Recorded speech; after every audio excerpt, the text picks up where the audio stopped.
From the outset, we knew that we wanted story to be one of the big pillars for the Force Unleashed franchise. It really heightens that sense of immersion. It gives you a character that you can relate to, it puts you into the story, and we wanted to tie into the overall saga as well.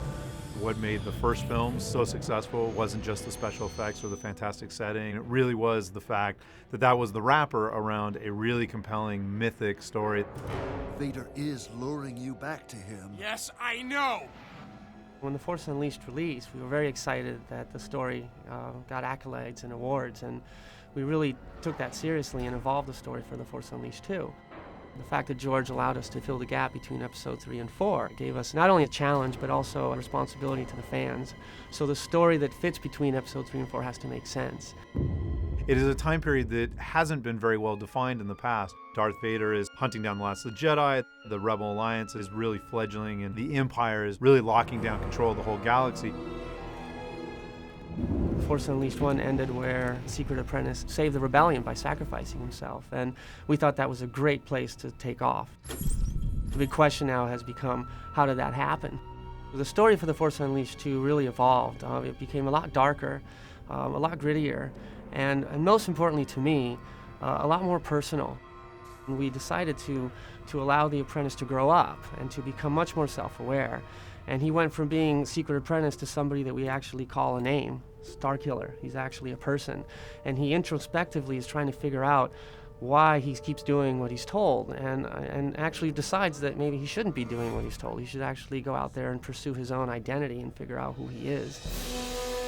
Because we start Starkiller off as allegedly a clone, and a clone who's going insane, immediately we already have a little darker tone to the story as well. So you're not really sure where he's going to end up, whether or not he's a clone, whether or not he's going insane. We've really focused on making him a little bit less about the big galactic struggle and more about this character and what his motivations are and what he's going through. You will return to me and give yourself to the dark side. Every time we do a Star Wars game, we're always trying to expand the Star Wars universe. So Force Unleashed is a great franchise because for fans of Star Wars, you're able to play it and see things that are familiar to you. You're able to see Darth Vader and learn more about him. You're able to see Princess Leia and what she's doing during this time period and see the formation of the Rebel Alliance and how the galaxy is evolving. But because we're always expanding everything and adding new things, you also get to encounter new characters. So Starkiller has evolved and become, a hero in his own right. We wanted to continue the story of Starkiller, Darth Vader, Juno Eclipse, and General Kota. But with Force Unleashed 2, Boba Fett and Yoda play really key pivotal roles that are instantly recognizable to fans and make the story stronger. What's really cool about that is that it resonates to some of the things that you might remember for The Empire Strikes Back, where, for example, Luke was trying to figure out his self-identity, and he goes to Dagobah and meets the incredible Yoda. I'm looking for someone. Looking? Found someone you have, I would say. And goes to the Cave of Evil and uses that experience to get to the other side, much more aware, at least much more aware about what his next direction needs to be.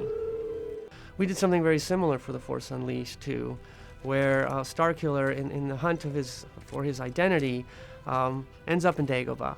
He, of course, comes across Jedi Master Yoda. However, he doesn't know who Yoda is. Yoda is just this kind of creature that he discovers guarding what we call the Cave of Evil, this place of immense power on Dagobah, where Luke Skywalker had his vision of Darth Vader in Empire Strikes Back. Something lost.